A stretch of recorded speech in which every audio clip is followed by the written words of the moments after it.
as foreign correspondents, I have to say, we live for the experience of having an up-close look at big history. And boy, nothing was bigger than the history that you had a front row seat to, which was the collapse of the Soviet Union, being in the middle of Moscow. And, you know, what really struck me reading your book is that everything in the past 30 years kind of stems from that. So much of what we, or at least I, had forgotten was so integral to the aftermath of the Soviet Union, Africa, Libya, the Syrian war, so much. And of course, Donald Trump, let's not forget. So it was really fascinating to read the book in the context of Ukraine. There's a lot of history to ask you about, but I just want to start with the question which is probably on everybody's mind, which is, has Putin basically lost his mind? And is there any way that would allow him to exit this war in a way that will feel whole to him? Is there an off-ramp that you foresee that would end what's really impacting at this point the whole world? Gosh, I mean, that's probably enough to fill the entire 45 minutes. Thank you for the introduction also. I suppose what I would say is any talk about off-ramps, I think, is dangerous because it implies, in a sense, that someone who's carried out an act of aggression must somehow be placated. I would say it's probably up to Putin himself to find his own off-ramp. Whether he actually wants to find such an off-ramp or not, you know, the indications are at the moment that he doesn't. We've seen a situation where he completely underestimated the extent of Ukrainian resistance. I think he was clearly very, very badly misinformed, but, you know, misinformed in a sense by people that had an interest within the security services of telling him what he wanted to hear. And I think the message that he got was Ukraine is not a real country. The people ultimately are divided. They're not behind their president, Zelensky, who is himself a drug addict. And essentially, you've just got to go in there, give it a little bit of a push, and the country will topple. I mean, it very clearly hasn't toppled. For that reason, you know, the war has not been going as Putin intended it to go. We've seen that very, very clearly. We've seen, I think, in the past, starting a couple of weeks ago, a real kind of step change in the conflict, which was the decision by Putin to announce a partial mobilization, though quite how partial it is not entirely clear, and something that he had hitherto been resisting, which is a sign not of strength, but of desperation. That being said, you know, we're still in the midst of a conflict which is going to grind on, and I think is still going to grind on for a number of months, sadly, to come. But, you know, if anyone is going to come up with a solution, a way to end it, ultimately, I think it's got to be Putin. You know, I think from the West, we have a very different point of view, which is the one way to end it is that we need to intervene, that NATO needs to intervene.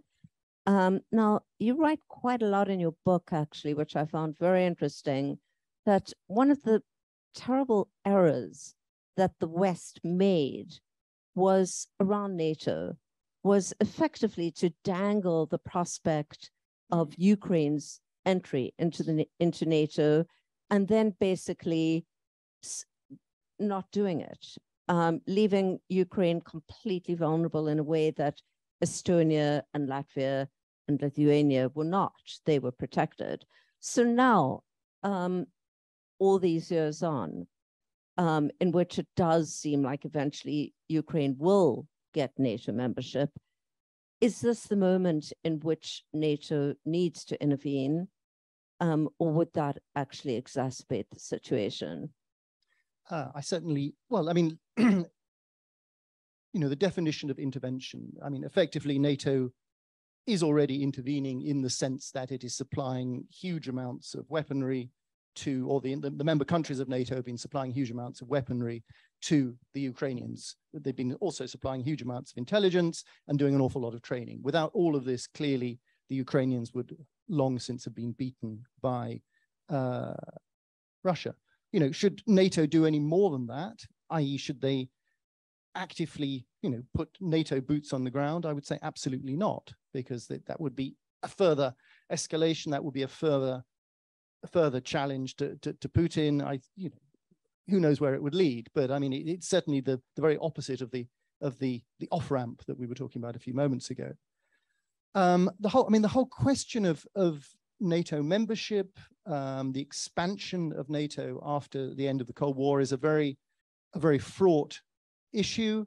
There is one school of thought that says essentially NATO somehow provoked Russia by expanding. There is another school of thought that says actually these countries, you know, caught between the previous NATO members and Russia, have the perfect right to decide their own destiny. They saw an opportunity. They applied to join NATO. They weren't forced to join NATO, and they were admitted by NATO. Now, Ukraine is a sort of a slightly curious, Ukraine and Georgia, in fact, to be more precise, are a kind of a curious exception to this, because typically when we've had the waves of expansion of NATO that started in the late 1990s, countries were made clear their intention to join. They were offered what was called a membership action plan, which kind of set out specifically the steps they needed to follow in order to join the alliance. And then a few years down the line, they were admitted. Ukraine and Georgia were slightly different. There was a battle in 2008 between the Americans on one side, George W. Bush, who wanted both countries to be put on the fast track towards NATO membership.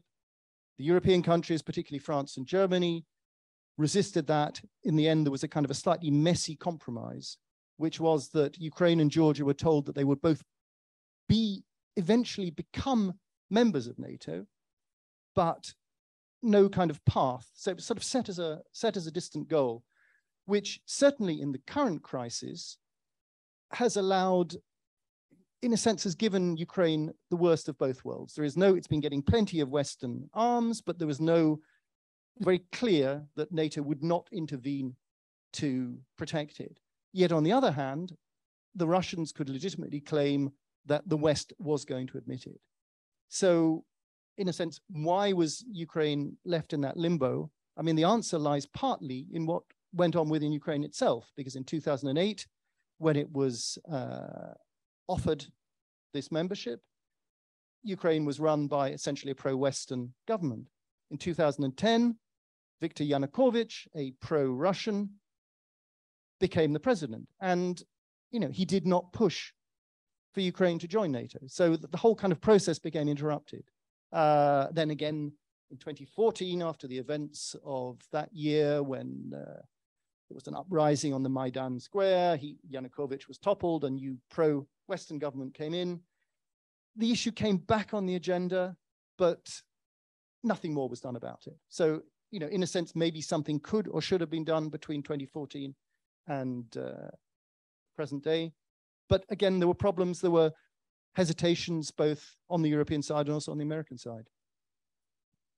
I wanted to ask you about some of the events happening, like as we speak, the demonstrations, firstly, and the incredible exodus of young men out of the country, which is obviously, you know, began in February and from all accounts has had a devastating effect on the economy.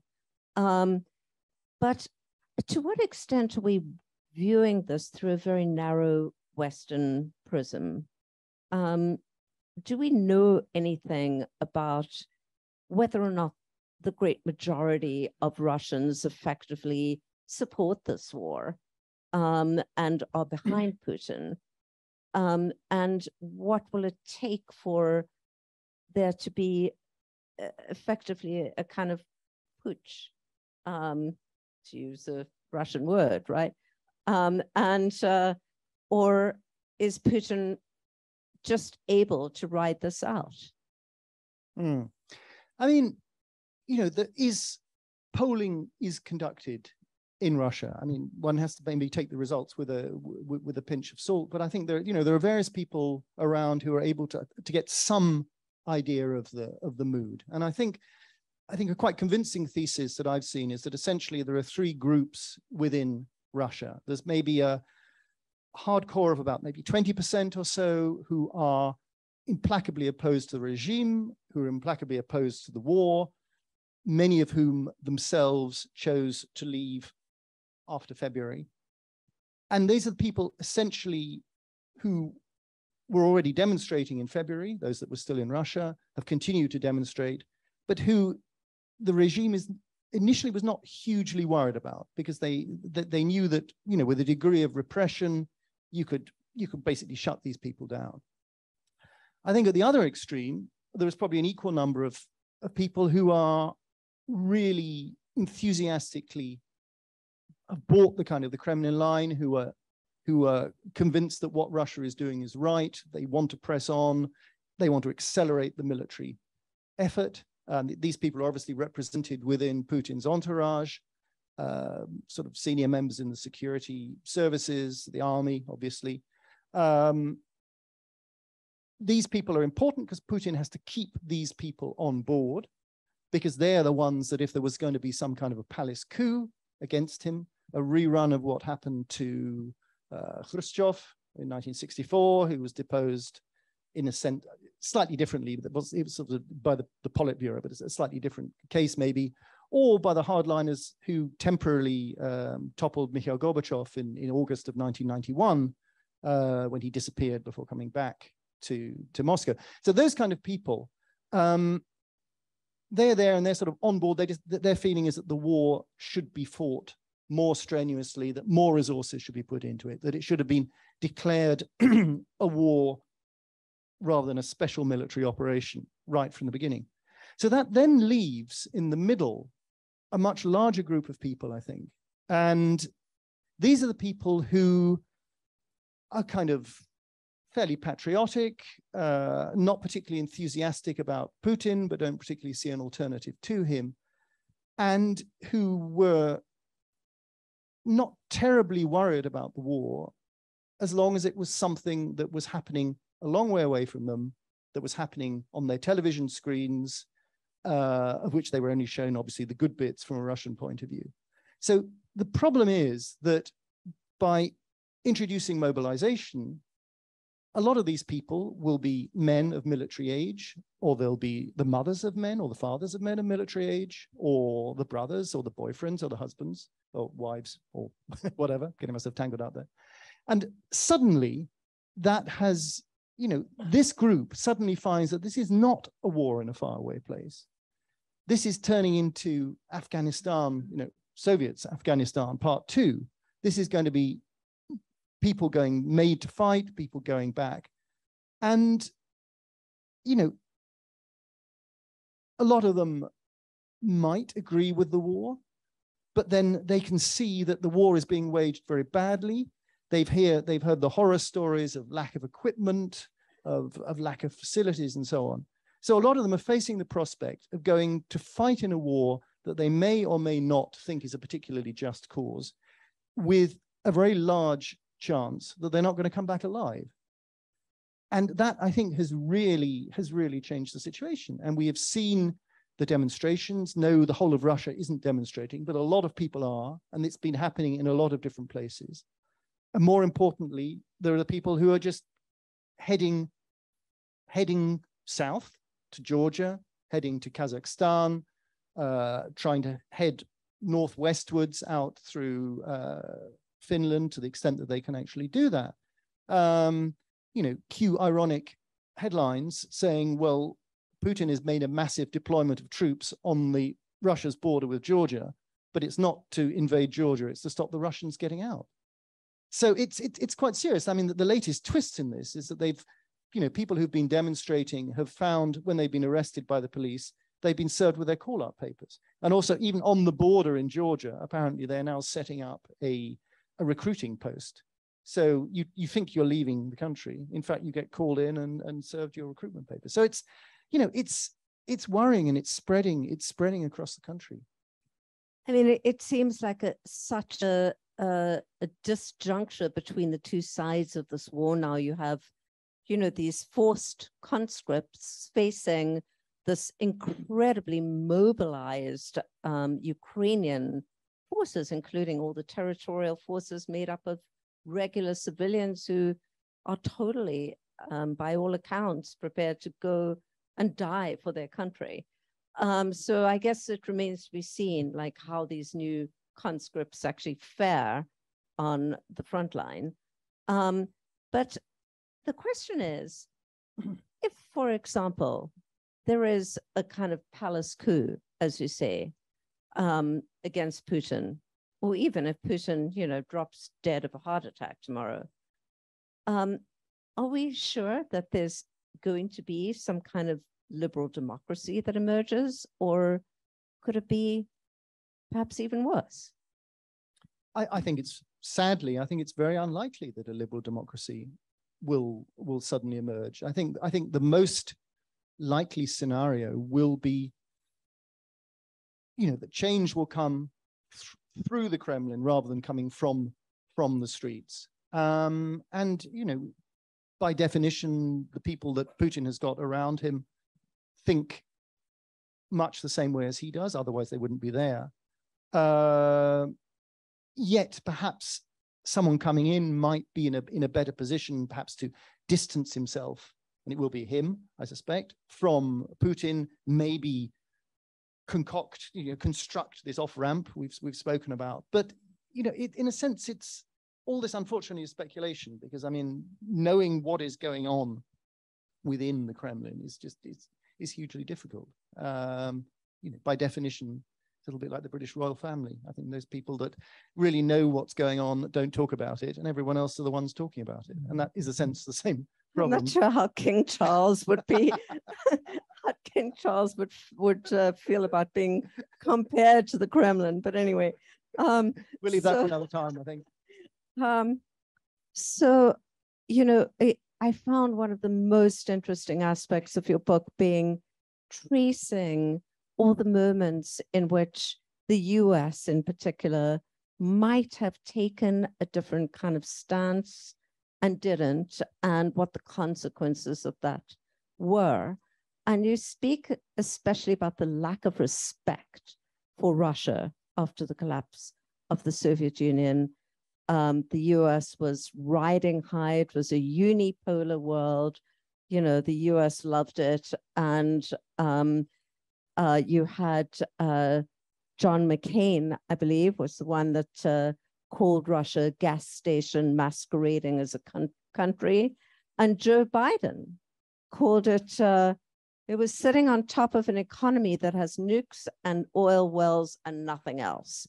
And it was around this time that Putin obviously was emerging as a leader and seemed particularly just infuriated by this. So how much damage did the West do simply by its kind of verbal arrogance?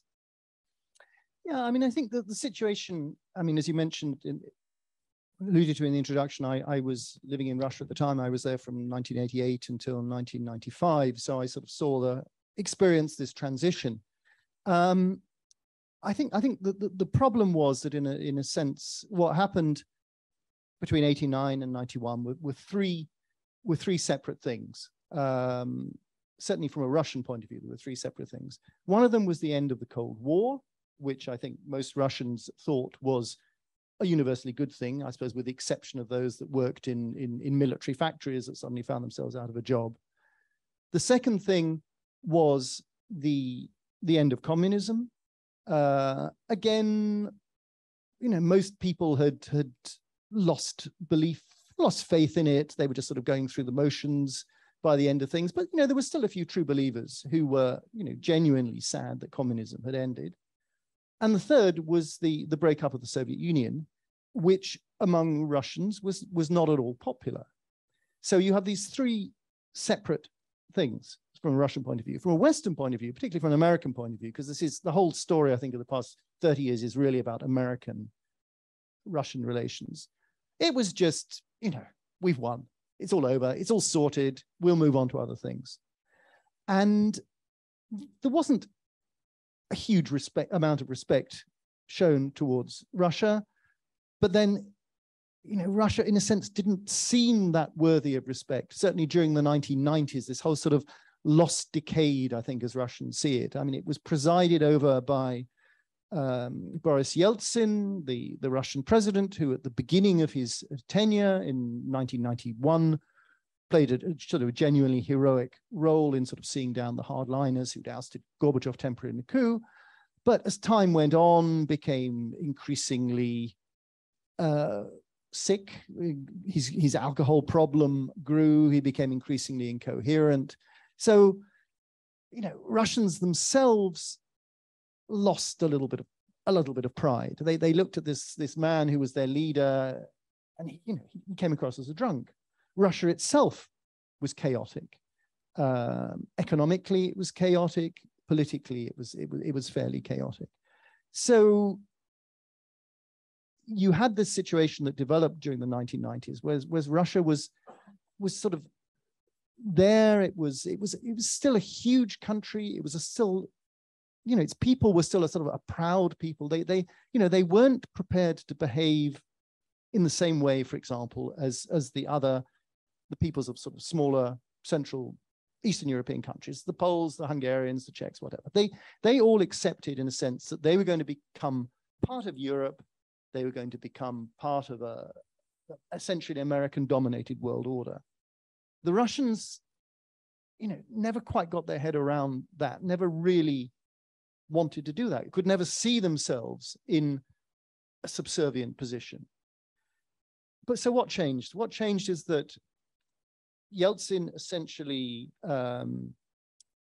shoehorned, one could say, Putin into the presidency. Yeltsin stepped down 3 months ahead of the end of his term, appointed Putin, who he'd made shortly before that his prime minister, installed him as acting president, which meant that when the elections came, Putin was easily elected because of the sort of benefit of incumbency. And what did Putin do? At the beginning, he didn't do an awful lot. He appeared quite a shy character. You look at sort of footage from the time, and he's, you know, none of this strutting on sort of open chest on a horse, or all these other kind of extraordinary displays of sort of macho stuff. He was quite a meek kind of figure. Western leaders that came to see him were sort of impressed by him. I mean, at least he was sober, you know, which was an improvement over Yeltsin. He was supportive to George W. Bush after 9/11. But, you know, maybe it was the effect of the Kremlin. Maybe, you know, the old adage about, you know, absolute power corrupting absolutely. You know, he was seated there in this enormous institution. The Kremlin is an incredible place. This sort of 3 times actual size doors and incredible. He was there. He was the center of power. He realized he had all these powers, and he began to make use of these powers, both in a sense to rebuild Russia, and also to rebuild, or to strengthen his own position within Russia. So we see him gradually from 2001-2 onwards, gradually asserting control over television, gradually crushing opposition, gradually verbally adopting a slightly more belligerent attitude towards the West. He was particularly upset by the Iraq War, which he was, I think, not the only one to oppose. And so you see this gradual economic recovery, which was also helped by the fact that oil prices were really going up in the early 2000s. So he kind of got this windfall bonus that made all this possible. So you see an increasingly assertive Russia with increasingly assertive Putin at its heart, who in sort of a landmark address in 2007 to the Munich Security Conference, which everyone sort of looks back now as a real kind of turning point, essentially said, you know, we, Russia, have had enough. you Americans have been pushing us around for too long. We're not going to put up with it anymore. Just to fast forward from that, and talking about presidencies, the relationship between Trump and Putin was really something to behold. Obviously, beginning from the 2016 campaign in which Russia had a particular hand. And then going on through Trump saying I will get along very well with Vladimir Putin, and so he did. He trusted him more than he trusted his own intelligence services, for example. I mean, let's not forget also that President Macron also hosted Putin at this lavish, affair at the Chateau de Versailles. But to get back to Trump, and here I'm really going to put you on the spot. What does Putin have on Donald Trump? Well, I'm glad you're going to ask that, because I'm going to now produce a dossier. I mean, who knows? Who knows? I mean, who knows what he's got? I mean, so many journalists have spent so much time probing, going through documents. We've had all these reports and so on. I mean, I don't think we really know what Putin has on Trump, to be brutally honest. I mean, one of my fellow journalists wrote a book called Collusion, and I'm not sure that he actually demonstrated any particular collusion. I think, Putin saw in Trump someone disruptive. And I think for Putin, if he looks at, the West in the broadest sense of the term, the United States, Europe, what he doesn't want is unity. So anyone that comes along and challenges that unity, that consensus, is obviously a good thing as far as Russia is concerned, which explains, not just the Kremlin's kind of enthusiasm clearly for Trump rather than Hillary Clinton winning the election, but also explains why they're quite keen on the Italian far right, or sections of the Italian far right, why they're keen on Marine Le Pen, why they like Viktor Orban, the Hungarian leader, and so on. So I think, for Putin, it was, a disruption of the United Front. I mean, he knew what Hillary Clinton was going to be like, and it wasn't going to be good news for him. They'd had clashes before when she was Secretary of State. What did Trump see in Putin? I mean, I don't know. Again, I'm no expert on Trump psychology. You probably know more about him than I do. But I mean, I think he saw someone who was not part of the consensus, really. Just talking about psychology, a lot of people have made so much of the psychology of Putin, particularly after the pandemic. Talking about how isolated he is. He hasn't left the Kremlin in years. And I'm not sure if that's correct or not, but well, no, he has. He certainly left the Kremlin. Yeah, he was a couple of weeks ago. He was in Samarkand. But for a long time, he was essentially isolated. How much store should we put on this? You do write in the book about his early years. I hadn't realized what you describe him as being kind of a loser. This geeky kid who, nobody particularly liked. And he was sort of pushed around. He was small and, but now, what are we to make of how broad his circle is, who he's getting advice from, whether he takes advice from anyone, and how really isolated he is?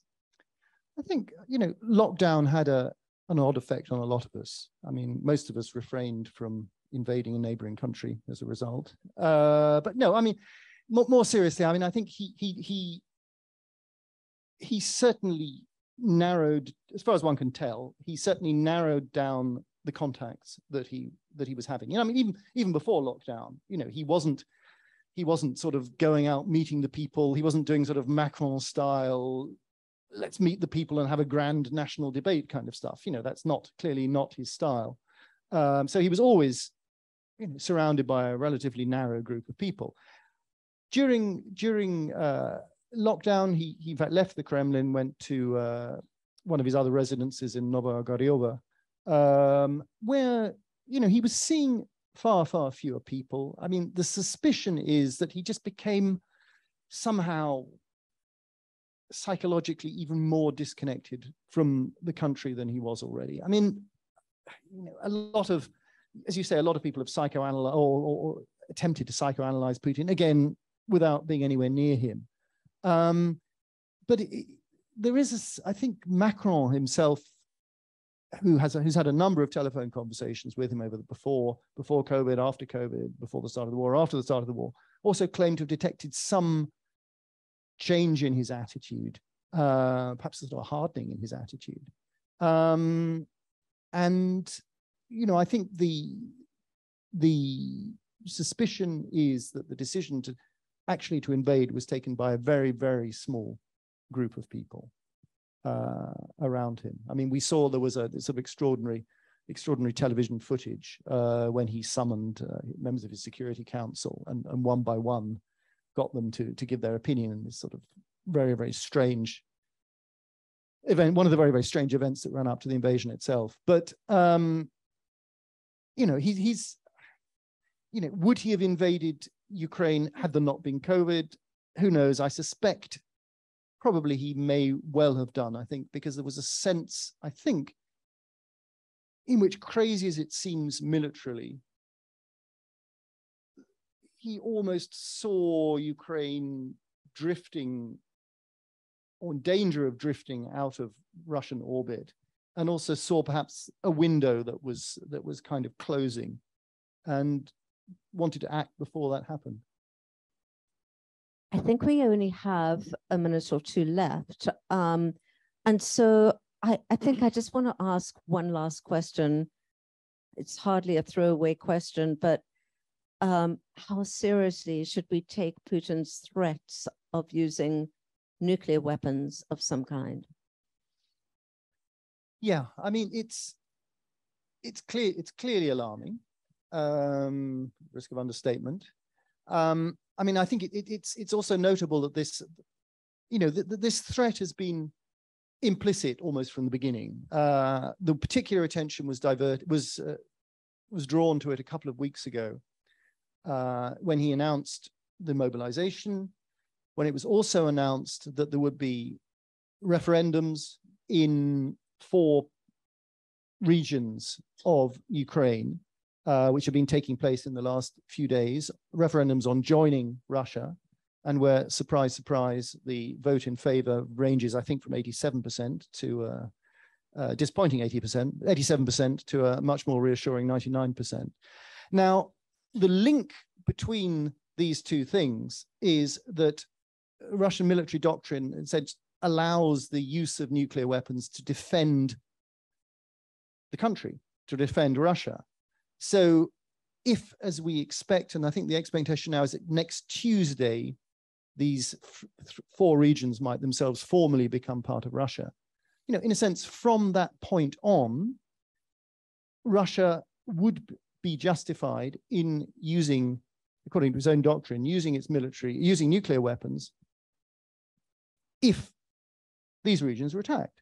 And by definition, these regions are being attacked because he doesn't actually control the entirety of these regions. So we are in that potential, you know, that potential situation. If you look at those two things together, on the other hand, would he actually take, you know, what, even if it's a relatively small nuclear device, would he actually take such a step? You know, what will be the reaction of the Chinese, who are already beginning to get cold feet, one suspects? What will be the reaction of those former Soviet republics that are still his allies? What with the attitude of India, which had been relatively supportive, and of Turkey? So I think it's unlikely, but it's, you know, that threat is just there, hanging.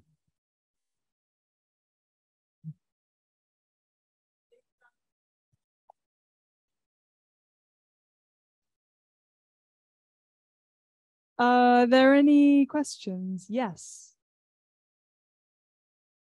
Yeah, hello. I would like to know, you were talking about the relationship between Trump and Putin, and it always struck me why Putin didn't invade Ukraine during Trump's presidency, given the nature of the relationships. Yes, gosh, there are so many what ifs and why nots. Yeah, that would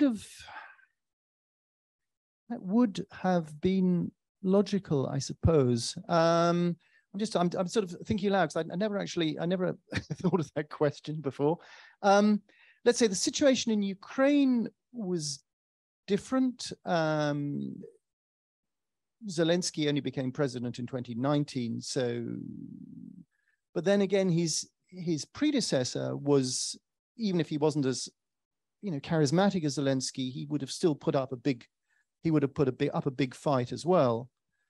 I don't know. I mean, I think it's just,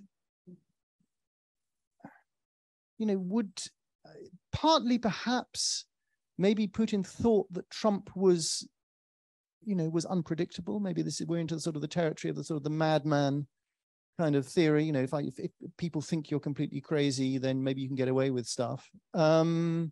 I don't know. It's a good point, but I'm waffling. I don't have an answer to it, but it's certainly a good talking point. Yeah. Converse question. Mrs. Merkel held up the signing of an association agreement between the Ukraine and the EU for about a year because Mrs. Tymoshenko was in jail. Had that agreement been signed a year earlier, would Putin have attacked the Crimea? Another what if. I mean, I think if one looks back at the events of 2014, and I mean, for those people that are not familiar with them, I mean, essentially what happened was that Yanukovych, who was the president, sort of pro-Moscow president, even though the Russians actually rather despised him. Anyway, he was their man. He, at the last moment, backed out of signing an agreement with the EU, largely under pressure from Russia. This then provoked an uprising in the Maidan Square in the middle of Kiev, which was, I think, certainly spontaneous, but certainly also encouraged by a number of Western-funded organizations, encouraged by, not started by. I think it's an important distinction. And then Putin took advantage of the chaos to seize Crimea. Had it all happened earlier, had Yanukovych essentially been able to sign that agreement a year earlier, if he'd have signed, I mean, there wouldn't have been the uprising against him. Everything would have been different. Would he have been re-elected? Because he was due for re-election 2014, 2015, I think. Again, there are too many unknowns. I mean, I think a key point, though, is that the EU, I think, has a very legalistic approach to, it's a legalistic organization. It has a very legalistic approach to many things. And from their point of view, essentially, they were saying to Ukraine, the way, if you do an agreement with us, essentially it has to be an exclusive agreement with us, and you've got to, that means turning your back on Russia. I think perhaps a greater degree of flexibility on the EU side to recognize the fact that Ukraine at that time, certainly under Yanukovych, wanted to have dealings both with Russia and with Europe, might have averted that crisis. What would have happened then? I mean, I think as long as Ukraine sort of stayed in Russia's orbit or semi in Russia's orbit, Putin would never have attacked it.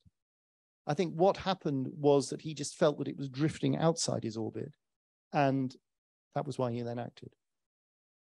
Thank you. Who does not have a hypothetical question? Yes? Kind of? Let's go to you. I'm just wondering if you have any views on sort of the French relationship with Russia. In particular, I was thinking about Total Energies, and they sort of had an opportunity to exit. They've sort of presented today and said, you know, we're not going to get any money out of Russia. We can't do anything, but they've really made a sort of stand not to take a full exit like some of their peers have done and like many other companies have done. So do you think there's some kind of history with the sort of French-Russian relationship that's different to other countries? And I just wondered if you had a view on that. And the incredible Russian Orthodox Church, just a 5-minute walk from here. Yeah, but I mean, one can't overnight convert it to Catholicism, I think. I mean, it's there. No, I mean, I think the French, you know, different countries' attitudes towards Russia in all this period, even after 2014, even after Russia had seized Crimea, are interesting. And you see a big difference in policy. I suppose basically one can say the Central and Eastern European countries, particularly the Baltic states, not Hungary, but most of the other ones, have taken a pretty hard line towards Russia, partly because they experienced what it was like to be run by the Soviet Union. Britain, for various reasons, has also tended to align with them. France, not just under Macron, but particularly under Macron, and Germany have taken a different position. I think in the case of Germany, it's been, I mean, there's this great German phrase, Wandel durch Handel, so sort of change through trade, the idea that basically by creating economic interdependence between the two countries, they will never go to war. And so we therefore had the kind of Germany essentially sells manufactured goods to Russia, and in return gets a lot of Russian energy, that kind of thing. So that's them. When we get to France, I think Macron, after coming to power, saw that there was essentially essentially the problem with Russia that and I think he was right to say this, is that Russia is essentially, you know, Russia is there. You know, you can't kind of pretend it's not there. It's a huge country. It's a powerful country in the sense that it's got nuclear weapons. It can't be ignored. And therefore, from a French point of view, I think Macron's policy, this hosting of Putin on a number of occasions, was essentially to find a way of coming up with some kind of security structure that somehow integrated Russia into Europe. I mean, what kind of structure that could be, or whether it was feasible to do so, you know, Macron, I think, genuinely believed that it should be attempted to try and create it. And, you know, he didn't succeed, clearly, but I think the intention was a positive one. As far as individual French companies are concerned, yeah, I mean, I think there is a lot of pressure, or in the immediate aftermath of the invasion, there was a lot of pressure on companies to get out. Some companies were keener and faster to do so than others, and you mentioned Total, but I think a number of other French companies also were a little slow to disengage. Thank you. More non-hypothetical questions. That was wonderfully non-hypothetical. Thank you. Yes. Yeah, I guess just given the cost and difficulty of the conflict, I'm curious to know your opinions on how much political will and endurance the West has to continue supporting Ukraine and ensuring its economy doesn't collapse and all that. Yeah, I mean, I think the events of the past few weeks are quite important in that context, because I think until a few weeks ago, there was this impression that the war really was caught in a stalemate. And I think at that stage, a lot of voices were saying, look, voices in the West were saying, you know, we really need essentially to find a solution to this. We need to find a way of ending this war, because it's going to go on forever and ever. This coincided with the beginning of, or rather further intensification in energy prices going up. and all these sort of predictions of doom and gloom and a very, very tough winter and so on, which are obviously still there. I think the Ukrainian successes, or the sort of that we've seen over the past few weeks, have sort of changed perceptions to some extent. They've reduced the pressure. I think they've reduced the pressure to put pressure on Ukraine to try and come to some kind of a deal, because I think there is the expectation that, there might be a possibility for Ukraine actually to force Russia back quite a way. Whether that will happen or not, I think is not clear. This war one swings very quickly from Putin will conquer the whole country in a couple of days to the Ukrainians will drive him out and so on. So, I think as long as Ukraine appears to be making advances and doing well, I think pressure probably in Europe, political pressure will go down. But I think if we then get back into a stalemate, if we see somehow this mobilization by Russia actually leading to gains for Russia, which take us back to that stalemate, I suspect then, as winter hits, and it depends what kind of a winter it is, whether it's a sort of a harsh winter, it depends on the weather. All these things that could see again people saying, we've got to really find a way of finding peace here. Thank you very much. We have one here, one here. Maybe the biggest what if to put to you. Oh, not hypothetical, I hope. What happens if President Zelensky gets thrown out of the window tomorrow? What if he's defenestrated? Yeah, there's not a lot of defenestration in Ukraine, actually. It tends to be more a Russian speciality. I mean, it surprises me that the Russians haven't tried harder to kill him, to be honest. I mean, at the beginning of the war, Zelensky himself has since said that there were kind of Russian paratroopers in Kiev were going after him, also going after his wife and two children. They didn't. One of the mysteries, I think, for me of the war is that, Putin clearly is determined to win it, but hasn't been maybe hitting Kiev as hard as he could have done. I mean, a few missiles to take out the government quarter in Kiev. You don't need a window. You can just. I don't know. I don't know quite why not. I mean, is this a sort of a?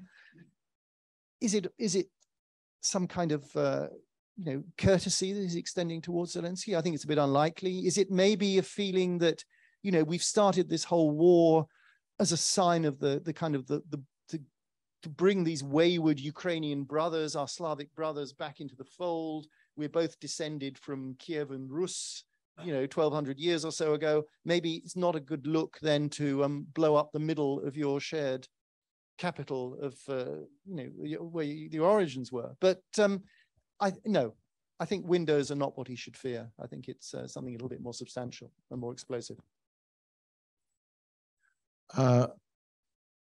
Macron got a lot of flack for saying we should be wary of humiliating Putin. The whole question of humiliation of a big power like Russia, whether it's with or without Putin, is something that tends to focus the mind if one thinks of the First World War. We failed so badly in anticipating what would happen in the last 30 years. How does one manage to stop Putin or stop this invasion without humiliating Russia, so that it doesn't carry this desire for revenge in some other form? I'm not sure that one can. I mean, if Russia has launched a full-scale invasion of a neighboring country, and you don't want that invasion to succeed, then I don't know how you can stop that invasion succeeding without necessarily humiliating the country that initiated the invasion. If the alternative is to say, well, we will give you those parts, we the West now will allow you to take those parts of Ukraine that have voted almost unanimously to be joined with Russia. Maybe that, yes, Putin could present that as a victory, I suppose, and could say that would save Putin for a humiliation. But, how would Zelensky be able to present that? Does he, are we going to have him humiliated just so Putin shouldn't be humiliated? So I don't think there's a way of avoiding it. There might have been in the run up to the war, perhaps, had things been handled differently. But I think once the war has been unleashed, I'm sorry, but humiliation is probably the least of Putin's troubles. We have a question on Zoom. We'd like to reward the Zoom audience for tuning in. This is from Max Schumacher, who writes, "Hello, thank you. I'd like to know how we should think about China's role in all of this. They benefit from lower energy prices and jump in to fill the void that Western companies have left. Yet China also has deep trading ties with the West. There appears to be an intellectual alignment between Beijing and Moscow." Yes, no, the role of China is very interesting in all of this. Putin obviously met Xi shortly before he launched the invasion. Did he let Xi know what he was going to do? We've got no idea. Did he give him a hint? We've also got no idea. I think it was pretty clear from a meeting a couple of weeks ago, the summit meeting a couple of weeks ago in Samarkand in Uzbekistan, where Xi was present, that the Chinese now are beginning to get, viewing with some alarm the way the war has been going. It's certainly, to some extent, it's brought them benefits. I mean, it's brought them essentially a country, Russia, which is becoming more and more dependent on them, China, which, from a Chinese point of view can be only a good thing. However, China also has to think about its relations with America, political relations which are fraught, but economic relations which are very, very important, obviously, to the Chinese economy. So I think again, what happens in terms of Chinese-Russian relations in the next few months really just depends again on how the war goes. I mean, if it continues in this vein, then I think we will see this continuing relationship, this continuing Russian dependency on China. But if it takes a more dramatic turn, the sort of this ultimate scenario of Putin actually firing a nuclear weapon of some sort, I think that would really put those relations under strain. Final question, front row. Thanks very much. Peter, I've just been reading your previous incarnation, and it's a beautifully balanced book and highly recommend it to everyone. But it's so beautifully balanced, I can't help asking your personal view of whether you subscribe to the Mearsheimer idea that we needlessly provoked Russia and that we invited and encouraged the Eastern European countries to welcome them to the EU and NATO, or that we've been appeasing the man in the Kremlin for too long, the man who poisons his enemies in foreign countries, has leveled Grozny, has used chemical weapons or sponsored their use. What is your personal view? I mean, the question I suppose is, who lost Russia in your view? Damn, that's the question that I always get asked and I never have a decisive answer to.